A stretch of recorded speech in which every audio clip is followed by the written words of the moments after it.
சிங்கத்தீவு இங்க இருந்து ஒரு 15 கிலோமீட்டர் தான். அங்க பூர்வக்குடியா இருந்தது தமிழர்கள். தமிழ்நாட்டில் தமிழ் ஈழத்தை பற்றியோ தமிழர்களை பற்றியோ தமிழுடைய வரலாற்றை பற்றியோ அதிகமாக மக்களிடம் பேச வைக்க முடியுமா அப்படின்னு பார்த்தா அது ஒரு சிக்கலான விஷயம். அதை வச்சு அரசியல் செய்வதற்கு 1000 கட்சிகள் தயாராக இருக்கும். ஆனால் அதை ஒரு மக்கள் மத்தியில் பேசு பொருளாக மாற்றக்கூடிய ஒரு சாதாரண விஷயமா மாற்ற முடியுமான்னு கேட்டால் இந்த இடத்துல சினிமாவால் அதை செய்ய வைக்க முடியும் அப்படின்னு சொல்லி பலரும் வந்திருக்காங்க. பட் வந்தவங்க யாருமே ஜெயித்தது கிடையாது. காரணம் என்ன அப்படின்னு பார்த்தா இங்கே இருக்கக்கூடிய சிஸ்டம். அப்படி சல்லியர்கள் அப்படிங்கிற ஒரு படம், சுரேஷ் காமாட்சி அவர்கள் அவங்களுடைய ப்ரொடக்ஷன் வழியாக இந்த சல்லியர்கள் அப்படிங்கிற அந்த படத்தை எடுத்திருந்தாலும் கிட்டு அவர்கள் மேதகு அப்படிங்கிற ஒரு படத்தை நீங்கள் பார்த்துருப்பீங்க. பார்க்காத நபர்கள் தயவு செஞ்சு அந்த படத்தையும் பார்த்துருங்க. தலைவர் அவர்களுடைய மிக முக்கியமான ஒரு வரலாற்று ஆய்வு படம் அப்படின்னு சொல்லி அதை சொல்லலாம். அப்படிப்பட்ட படத்தை எடுத்த கிட்டு அவர்களுடைய இந்த சல்லியர்கள் அப்படிங்கிற படத்தை ஒட்டுமொத்த தமிழ்நாட்டில் வெறும் 27 தேட்டரில் வேணால் வெளியிட்டுக்கோங்க அப்படின்னு சொல்லி ஒரு குரூப் சொல்லுது. அதை வேற எந்த குரூப்பும் எந்த சங்கங்களும் தட்டி கேட்கவில்லை. இது ரொம்ப அராஜகம். இன்னைக்கு இந்த படத்துக்கு நடந்தது வந்து மிகப்பெரிய கொடுமை. ஏங்க இவ்வளோ பெரிய தமிழ்நாட்டில் ஒரு 27 தேட்டர் ஒரு படத்தை கொடுக்குறாங்கன்னா எவ்வளோ பெரிய அயோக்கியத்தனம் இது. டெய்லி நம்ம சினிமா பார்க்குறோம், ஏதோ ஒரு ஒரு ஒரு நடிகனுக்கு ரசிகனாக இருக்கும் அப்படின்னு சொல்லக்கூடிய எல்லாருமே இந்த டாப்பிக்கை பார்த்து முடித்த பிறகு அரசியல் சினிமாவில் இருக்கிறது, ஆனால் சினிமாவை அரசியல் முழுங்கி நிற்கிறது அப்படிங்கிறத இந்த ஒரு பதிவு வழியாக புரிந்து கொள்வீர்கள். அன்பு தமிழஞ்சங்களுக்கு தமிழ் பொக்கிஷத்தின் வணக்கங்கள்.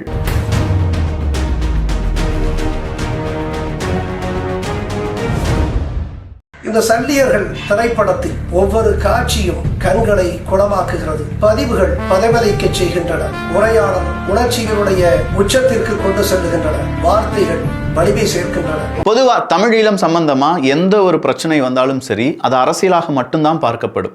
அதை வச்சு அரசியல் செஞ்சு பன்னாட்டு பணத்தை அங்கே, ஏன்னா தமிழீழத்தை சார்ந்தவங்க ஒவ்வொரு நாட்டிலையும் போய் குடியேறி இருக்காங்க. அவங்கள பொறுத்த வரைக்கும் அவங்கள பற்றி பேச மாட்டாங்களா, அவங்களுக்கு ஒரு விடிவு காலம் பிறந்துராதா, இல்லை நம்ம பிரச்சனையும் பற்றி பேசுறதுக்கு கொஞ்சம் பேர் இருக்காங்களே, இந்த மாதிரியான நம்பிக்கை இருக்கிறதுனால வெளிநாட்டில் இருக்கக்கூடிய பலரும் இந்த மாதிரி பேசுகிறவங்களுக்கு நிறைய ஆதரவு கொடுப்பாங்க.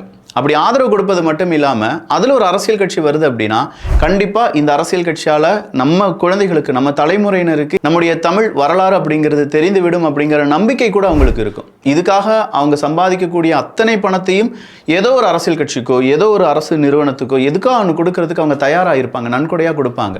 அத்தனை அவங்க உழைச்சி சம்பாதிச்ச காசு. ஆனால் இந்த காசு எல்லாமே இந்த அரசியல் கட்சிகளுக்கு வேணும். ஆனால் சில அரசியல் கட்சிகள் அந்த காசு மட்டும் வாங்கிக்கிட்டு ஏதோ தமிழ் தேசியம் பேசக்கூடிய நாம் தமிழர் கட்சி மட்டும் நான் இதில் சொல்லலை, இதையும் தாண்டி நாம் தமிழர் கட்சியாவது இந்த சல்லியர்களுக்காக குரல் கொடுக்குறாங்க. ஆனால் மௌனமாக சாதிக்கக்கூடிய, நாங்களாம் தமிழ் எழுத்துக்கு போராடக்கூடிய அப்படின்னு சொல்லக்கூடிய கட்சிகள் இந்த பக்கம் திமுக கூட்டணியிலும் இருக்காங்க. அவங்கெல்லாம் இதை பற்றி வாய் திறக்கிறாங்களான்னு கேட்டால் திறக்க மாட்டாங்க. காரணம், எஜமானன்களுக்கு மேலிடம் அப்படின்னு சொல்லக்கூடிய பல விஷயங்கள் இருக்குது. சரி, இந்த சல்லியர்கள் அப்படிங்கிற படத்தை பற்றி நாம் ஏன் பேசணும்? ஒரு படம் படமாகத்தான் இருக்க வேண்டும் அப்படின்னு சொல்லும்போது இங்கே படத்தை பார்த்து நிறைய பேர் ரவுடிசத்தை வளர்த்து விடுறாங்க, நிறைய பேர் தாதாயிசத்தை வளர்த்து விடுறாங்க. நான் தான் கெத்து அப்படிங்கிற மாதிரியும், நாங்கள்லாம் பெரிய அளவில் பாதிக்கப்பட்டிருக்கோம் அப்படிங்கிறதும், நாங்கள்லாம் ஆண்டவர்கள் அப்படிங்கிறதும், நாங்கள்லாம் அடிமைப்பட்டவர்கள் அப்படிங்கிறதும், இந்த மாதிரி பல விஷயங்களை தொகுத்து வழங்கக்கூடிய மக்களிடம் சக மொழியில் பேசக்கூடிய ஒரு கலை தான் இந்த சினிமா அப்படிங்கிறது. இது வழியாக உணர்ச்சி பொங்க நிறைய கருத்துக்களை மக்கள் முன்னாடி கொண்டு போக முடியும். ஆனால் அதே நேரத்தில் தமிழ்நாட்டில் இப்போ வரக்கூடிய படங்களில் நல்ல படங்கள் ஏதாவது இருக்கா அப்படிங்கிற ஒரு கேள்வி உங்கள் மனசில் வரலாம். பக்கத்து ஸ்டேட்டில் கேரளாவில் வரக்கூடிய படங்களில் ஒரு 10% கூட தமிழ்நாட்டில் நல்ல படங்கள் வருவதே கிடையாது அப்படிங்கிற பல விமர்சனங்களையும் இங்கே இருக்கக்கூடிய நபர்கள் சொல்லிவிட்டு, ஆனால் நல்ல படங்களுக்கு நம்முடைய ஆதரவு கொடுப்போமா அப்படின்னு கேட்டால் அதுதான் இங்கே குதிரை கொம்பாக இருக்குது. சரி, சல்லியர்கள் அவ்வளோ நல்ல படமான்னு கேட்டால் நான் படம் பார்க்கல. ஆனால் அங்கே இருக்கக்கூடிய இன்ஃபர்மேஷன் எடுத்து பாருங்களேன். எது நடந்தாலும் மருத்துவத்திலிருந்து பின்வாங்க கூடாது.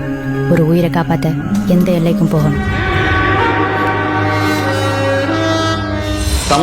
தமிழ்நாட்டுக்கு ஆதரவான தமிழ் ஈழப்போர், அந்த தமிழ் ஈழப்போரில் அரசு மருத்துவர்கள் இல்லாட்டி அங்கே இருக்கக்கூடிய சில மருத்துவ குழுக்கள், அதில் 2 பேர், இவங்க என்ன உதவிகள் செஞ்சுருப்பாங்க, அவங்க என்ன பாடுபட்டிருப்பாங்க, அவங்களுக்கும் தமிழீழத்துக்கும் தமிழீழ போராட்டத்திற்கும் என்ன சம்பந்தம், தமிழீழ போராட்டத்தை இன்னொரு வடிவில் மக்களிடம், சாதாரண தமிழ்நாட்டு மக்களிடம் காண்பிப்பதற்கான சிறந்த ஒரு படைப்பாக சல்லியர்கள் இருக்கும் அப்படின்னு சொல்லி பலராலும் பாராட்டப்பட்டது தான் இந்த சல்லியர்கள் அப்படிங்கிற இந்த படம்.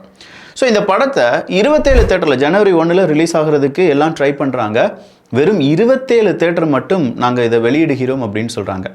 கொஞ்சம் யோசிச்சு பாருங்களேன். வெறும் 27 தேட்டரில் அவங்க அதை வெளியிட்டு அதனால் அவங்களுக்கு லாபம் கிடைக்குமா, இல்லை அந்த 27 தேட்டரை போய் மக்கள் பார்க்கும்போது கண்டிப்பாக அதை பற்றியான ஒரு பேசுபொருள் வருமா? 10ல் 11வது ஒரு படம் அப்படின்னு சொல்லி அந்த படம் அப்படியே மூழ்கிவிடும். அம்பிட்டு தான். பிவிஆர் அப்படிங்கிற திரையரங்குகள் நமக்கு நல்லாவே தெரியும். அப்போ 10-20 ரூபா பாப்கார்னா 150 ரூபா 200 ரூபாய்க்கு கொடுத்து வாங்கி தின்னு கார்ப்பரேட் ஸ்டைலில் இருக்கக்கூடிய பெரிய பெரிய ஒரு சென்னையில் மட்டுமே 150+ ஸ்க்ரீன்ஸ் அப்படிங்கிறது அவங்கக்கிட்ட இருக்குது போல். இப்போ அவங்ககிட்டலாம் கேட்டிருக்காங்க, உங்ககிட்ட 150+ ஸ்க்ரீன்ஸ் இருக்குது, அங்கே சல்லியர்கள் அப்படிங்கிற ஒரு படத்தை நான் ப்ரொடியூஸ் பண்ணியிருக்கேன், இல்லாட்டி இவர் இயக்கி இருக்கிறார், அதை வந்து நீங்கள் என்ன செஞ்சுருங்க, நீங்கள் போட்டிங்கன்னா கொஞ்சம் நல்லா இருக்குமே அப்படின்னு சொல்லி கேட்டிருக்கும்போது, இல்லை அதெல்லாம் போட முடியாதுன்னு சொல்லி ஒரு ஸ்க்ரீனில் கூட இந்த சல்லியர்களுக்கு அவங்க இடம் ஒதுக்காமல் விட்டிருக்கிறார்கள். இந்த பிவிஆர் மட்டும்தான் இதை செஞ்சுருக்காங்களான்னு கேட்டால் பல திரையரங்குகளும் திரையரங்கு உரிமையாளர்களும் இதை நிராகரித்திருக்கிறார்கள். அப்போ தமிழீழ பிரச்சனை பற்றி நீ பேசக்கூடாது, அதை மக்கள் புரிந்து விடக்கூடாது, அங்கே நடந்த உண்மைகள் இங்கே எவனுக்கும் தெரிஞ்சிடக்கூடாது. அப்படி தெரிஞ்சால் எங்களால் அரசியல் பண்ண முடியாது. இந்த சுரேஷ் காமாட்சி மாதிரியான டைரக்டர்ஸ் எந்த மாதிரியான படம் எடுத்திருந்தா இப்போ 1000 திரையரங்குகள் கிடைச்சிருக்குன்னு சொன்னீங்கன்னா ஈஸியாக நான் சொல்லிடுவேன்.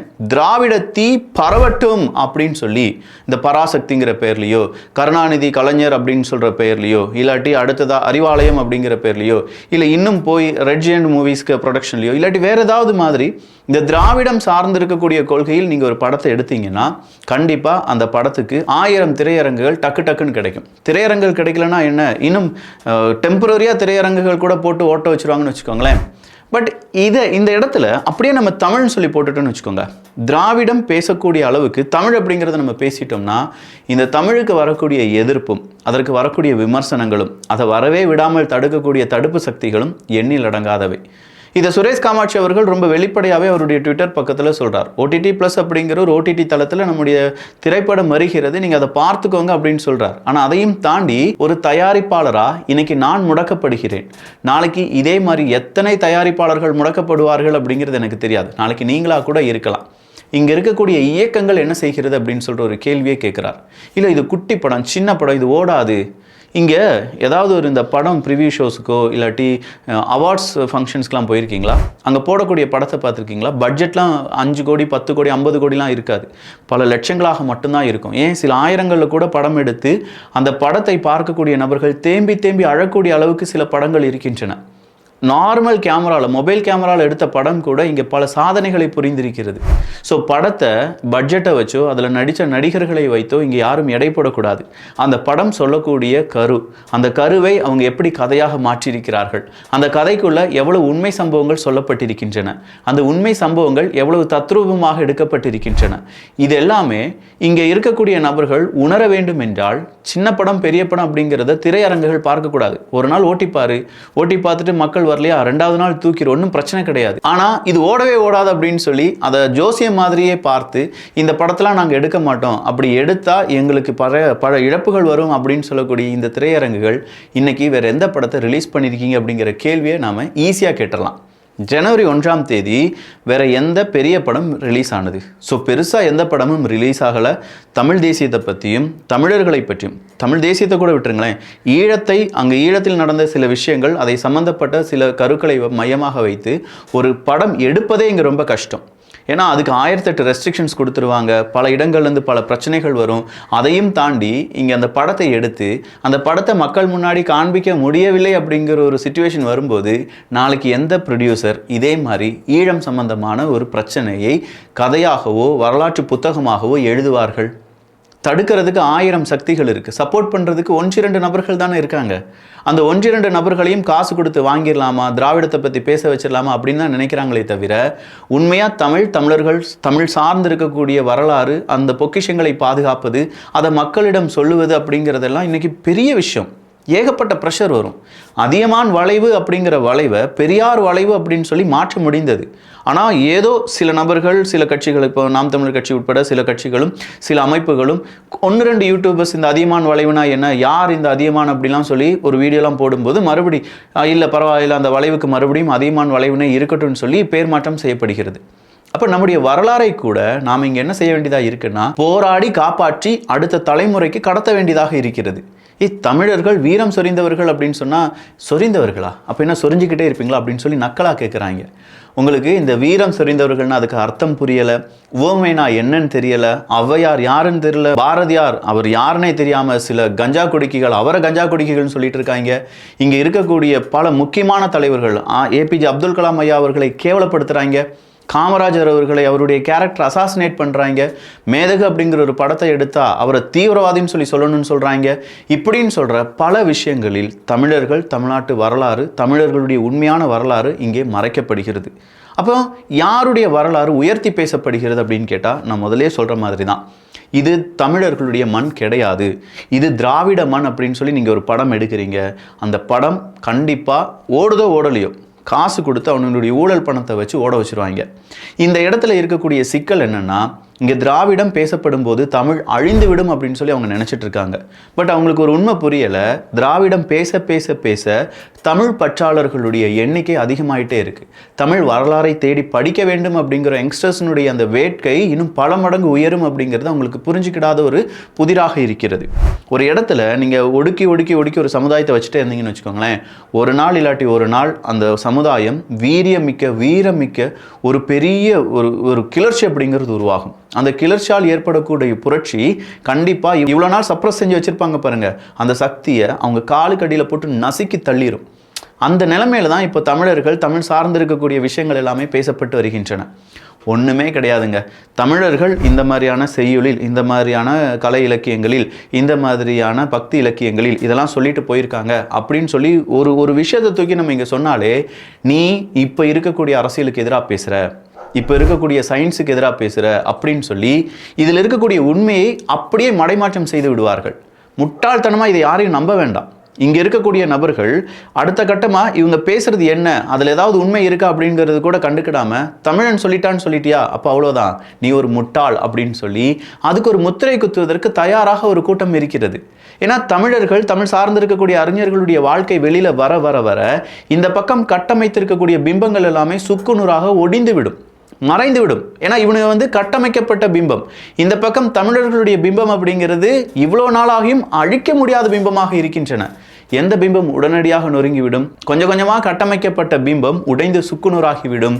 உண்மையான இந்த தமிழ் மண்ணுக்கு சொந்தமானவர்களுடைய வரலாறு என்னைக்கும் நிலைத்திருக்கும். ஓடாத படத்தை உன ஓட்ட சொல்ல, நீனும் வியாபாரி நானும் வியாபாரி, ஓடுற படத்தை தான் ஓட்ட முடியும். நீ இறங்கணும், முதல்ல ஓடுதா ஓடலையான்னு மக்கள் தீர்மானிக்கணும், ஓடலைன்னா தூக்கு. சரி, அப்போ இந்த சல்லியர்களுடைய படம் வெளியாகாமல் இருப்பதற்கு காரணம் என்ன? அதில் 1008 காரணங்கள் நான் சொன்ன மாதிரி. அடுத்ததாக பராசக்தின்னு ஒரு படம் வரப்போகுது. அந்த படம் திராவிடத்தி பரவட்டும் அப்படின்னு சொல்கிற மாதிரியான டைட்டில் கார்டெலாம் போட்டு கொண்டு வந்திருக்காங்க. இந்த நேரத்தில் தமிழ் சார்ந்திருக்கக்கூடிய ஒரு படம் வந்துருச்சுன்னா இரண்டு பேருக்கும் கிளாஷ் வந்துடாதா? தமிழர் வர்சஸ் திராவிடம், மறுபடியும் அது ஒரு பேசு பொருளாக மாறிடாதா? அப்படி பேசு பொருளாக மாறும்போது 2026 எலெக்ஷன் அது பாதிச்சிடாதா? அப்படி பாதிக்கும்போது உண்மையிலேயே தமிழர்கள் அந்த தமிழ் மொழி சார்ந்த, ஈழம் சார்ந்த பிரச்சனையை பற்றி யோசிக்க ஆரம்பிச்சிட்டாங்கன்னா அந்த நேரம் எந்த கட்சிகள் இருந்தாங்க, அந்த கட்சிகளுக்கு எதிராக அவங்களுடைய மனநிலைமை மாறிடாதா? இப்படி ஒரு அரசியல் இருக்கலாம். இதையும் தாண்டி வடநாட்டிலேருந்து இங்கே பிவிஆர் மாதிரியான திரையரங்குகள் தமிழர்களுடைய வரலாறா, ஐயே சிச்சி இதெல்லாம் எங்களுக்கு வேண்டாம் அப்படின்னு சொல்லி ஒதுக்கியிருப்பாங்க. ஆனால் இதே நேரத்தில் நீங்கள் தெலுங்கானாலேயோ இல்லாட்டி குஜராத்லேயோ இல்லை இங்கே கிட்ட இருக்கக்கூடிய வேறு ஏதாவது கர்நாடகாலேயோ போய் அவங்க சம்மந்தப்பட்ட ஒரு மொழி சம்மந்தப்பட்ட, அவங்க தாய்மொழி சம்மந்தப்பட்ட, இல்லை அவங்களுடைய அந்த தொப்புள் கொடி உறவுகள் சம்மந்தப்பட்ட ஒரு வரலாறை எடுத்து, சார் இதை பப்ளிஷ் பண்ணணும், நீங்கள் இதை ரிலீஸ் பண்ணணும்னு சொல்லி நாங்கள் ரிலீஸ் பண்ண மாட்டோம்னு சொல்லிட்டு அவங்களால சொல்லிட முடியுமா? ஆனால் இங்கே முடியும். நீ எங்கேருந்து இங்கே உள்ள பொருளாதாரத்தை சொல்கிறதுக்கு எங்கேருந்து வந்துட்டு நீங்கள் எங்களுக்கு நீ பொருளாதாரம் நீ இடம் கொடுக்க மாட்டேன்னா நீ யாரும் ஓடாதுன்னு தீர்மானிக்க. ஏன்னா இது எல்லாமே ஒரு குடும்பத்தினுடைய கட்டுப்பாட்டுக்குள் இருக்குது. இங்கே இருக்கக்கூடிய சினிமாவாக இருக்கட்டும், இங்கே இருக்கக்கூடிய மியூசிக்காக இருக்கட்டும், எவ்வளவு நல்ல இசையமைப்பாளர்கள், எவ்வளவு நல்ல பாடகர்கள் இன்னைக்கு நம்முடைய இண்டஸ்ட்ரியை விட்டு போயிருக்காங்கன்னு தெரியுமா?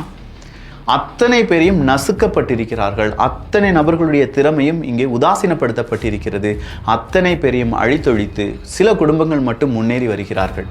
காரணம் என்ன அப்படின்னு கேட்டால் அதுதான் அரசியல் அப்படின்னு சொல்லி முடிச்சிடுறாங்க. Anyone who understands the scenario right now in the film industry understands it very well. The entire industry is in the grip of the DMK family. எங்களுக்கு அரசியல் வேணாயா, எங்களுடைய வரலாறு, எங்களுடைய ஈழப் போராட்டம், எங்களுக்கான இங்கே இருக்கக்கூடிய கொஞ்சம் நெஞ்ச வரலாற்று பொக்கிஷங்களை மக்களிடம் கொண்டு போவது, எங்கள் தலைவர்களை பற்றியான 1-2 வார்த்தைகளாவது அந்த குழந்தைகளுக்கு தெரிந்து கொள்ள வேண்டும் அப்படிங்கிற ஆசை, இது எல்லாத்தையுமே நாங்கள் செய்யவே கூடாதுன்னா நீ செய், ஆனால் உனக்கு படத்தை ரிலீஸ் பண்ண மாட்டோம். நீ செய், உன் யூடியூப் சேனல் முடைக்கிறோம். நீ செய், உன்னுடைய ட்விட்டர் அக்கௌண்ட்டு காலி ஆயிரும். நீ செய், உன் ஃபேஸ்புக் பேஜ் முடக்கப்படும். அப்போ நாங்கள் எப்படிடா எங்களுடைய வரலாறை மக்களிடமும் அடுத்த தலைமுறைக்கும் சொல்வது அப்படின்னா இதே மாதிரி கொஞ்சம் பேர் கதறிக்கிட்டே இருப்போம், இன்னும் கொஞ்சம் பேர் கேட்டுகிட்டே இருப்பீங்க. ஆனால் அந்த பக்கம் இருக்கிறவங்க பலம் பொருந்திய பணம் கொழுத்து இருக்கக்கூடிய நபர்களாக இருக்கிறார்கள். இந்த பக்கம் வெறும் தமிழ் அப்படிங்கிற பற்று மட்டும்தான் இருக்குது. இங்கே தமிழ் ஜெயிக்க போகிறதா, பணம் ஜெயிக்க போகிறதா, இல்லை தமிழ் மொழியான அந்த வரலாறு அப்படிங்கிறது இன்னும் அப்படியே தான் இருக்கணுமா, அது வெகுண்டெழக்கூடிய அந்த நாட்கள் வரவில்லையா அப்படிங்கிறதெல்லாம் காலம்தான் டிசைட் பண்ண போகுது. கல்லியர்கள் படத்துக்கும் எனக்கும் எந்த சம்மந்தமும் கிடையாது. அந்த டேரக்டர்ஸ்டையோ அந்த ப்ரொடியூசர்ட்டையோ நான் பேசினது கூட கிடையாது. ஆனாலும் மனசு உறுத்திச்சு. இந்த மாதிரியான செய்திகளை பார்க்கும்போது சிறு படம் வெளியாகாமல், இன்னைக்கு சல்லியர்கள் அந்த படத்தை மட்டும் நான் சொல்லலை, இதே மாதிரி எத்தனையோ நல்ல கதை இருக்கக்கூடிய படங்கள் ஒன்றுமே வெளிவராமல் போகிறதுக்கான காரணம் இங்கே இருக்கக்கூடிய மாஃபியா தான், இங்கே இருக்கக்கூடிய பெரிய கும்பல் தான். பெரிய படங்கள் மட்டும் வரணும், சின்ன படங்கள் எதுவுமே வரக்கூடாது, மக்கள் பேசிடக்கூடாது, மக்கள் பார்த்துடக்கூடாது அப்படின்னா நல்ல படங்கள் எப்படியா வரும், நல்ல கதைகள் எப்படியா தமிழ்நாட்டில் கிடைக்கும்? அப்படின்னா இந்த சினிமா செத்து போயிடும். இப்போ கொஞ்சம் கொஞ்சமாக ஆல்ரெடி இல்லை, தமிழ் சினிமாவில் என்ன நல்ல ஹிட்டை கொடுத்துட்டோம். அந்த பக்கம் தெலுங்குல நல்ல ஹிட்டு போயிட்டுருக்கு, இந்த பக்கம் கர்நாடகாவில் வேறு லெவலுக்கு ஹிட்டு போயிட்டுருக்கு, இப்படின்னு சொல்லி எல்லாருமே ஹிட்டு கொடுத்துட்ருக்காங்க, எல்லாருமே பேன் இண்டியா ஹிட்டை கொடுத்துட்டாங்க. தமிழ்நாட்டிலேருந்து என்ன மூவிஸை நம்ம பெரிய அளவில் என்ன மாதிரியான ஜெயித்து காண்பிக்கிற மாதிரியான ஒரு திரைப்படத்தை நம்ம கொடுத்துட்டோம். டேரக்டர்ஸ், நல்ல டேரக்டர்ஸ், கனவுகளுடன் வரக்கூடிய நபர்கள், இவங்க எல்லாத்தையுமே கமர்ஷியலாக மாற்றுறது மட்டும்தான் நம்முடைய வேலையை தவிர நல்ல கதை நல்ல படம் வாய்ப்பில்லை. சல்லியர்கள் வெற்றி பெற வாழ்த்துக்கள். இன்னும் இதே மாதிரி ஏகப்பட்ட ப்ரொடியூசர்ஸ் இப்போவே பாதிக்கப்பட்டிருப்பாங்க, இன்னும் பாதிக்கப்படுவார்கள். அவங்களுக்கு என்னுடைய தாழ்மையான அனுதாபங்கள். அவ்வளோதான். நல்லதை பகிர்ந்து நல்ல சமுதாயத்தை உருவாக்குவோம். நன்றி, வணக்கம்.